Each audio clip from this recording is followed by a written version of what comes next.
안녕하세요, 펀드메딕입니다. 오늘은 그 알타시아라고 하는 재밌는 어떤 신조어가 있어서 좀 설명을 드려봅니다. 차이나가 중간에 있고요. 얘들을 둘러싸고 있는 이제 인도부터 시작해서 이렇게 베트남이라든가 뭐 말레이시아, 인도네시아, 필리핀, 대만, 그다음에 우리나라, 그다음에 일본까지 이렇게 중국을 둘러싸고 있는 모습이 보이는데요. 이번 이코노미스트에서 좀 발굴한 신조어가 되겠습니다. 대한 아시아의 개념이고요.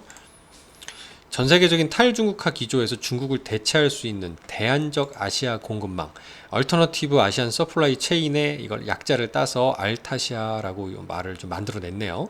신조어고요. 중국으로부터 제조업을 빼앗아 올 수 있다라는 식으로 얘기를 하고 있는데, 일단 미중 분쟁이 좀 심화되다 보니까 얘기를 하고 있고, 다만 개별국의 힘만으로는 중국을 대체할 수는 없다 보니까 중국 주변에 14개국이 공동 대응하면 중국의 수출 규모에 비견한 실적을 올릴 수 있다고 분석한 바가 있습니다. 좀 흥미로운 분석이 아닐 수가 없는데, 물론 얘들의 주가가 최근에 굉장히 좋죠. 인도를 비롯해서 뭐 일본도 좋을 정도니까 좀 굉장히 좀 재밌는 상황이 벌어지고 있습니다.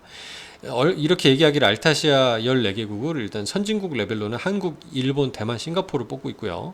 인구가 많은 인구 대국으로서 인도, 인도네시아, 방글라데시, 그다음에 아세안 국가로 얘기하기를 이제 프론티어 마켓으로 불리는 뭐 베트남, 말레이시아, 태국, 필리핀, 캄보디아 이런 등등의 나라인데, 이 나라는 좀 최근에 뭐 원래 이제 이 제조업의 어떤 생산 기지의 역할, 글로벌리 FDI 직접 투자의 규모 증가 이런 것도 있지만, 요새 코로나가 끝나니까 관광도 많이 가고 산업 자체가 좀 많이 국가가 좋아지는 모습이지 않을까 생각이 들어요.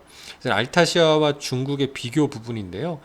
이 대미 수출, 미국에 대한 수출 측면에서도 중국 대비 이제 이들이 똘똘 뭉치면 무시할 수 없는 수준입니다. 숙련 노동자의 어떤 숫자 역시도 1억 5,500만 명이라고 그러면 중국과 별 차이가 없는 거죠.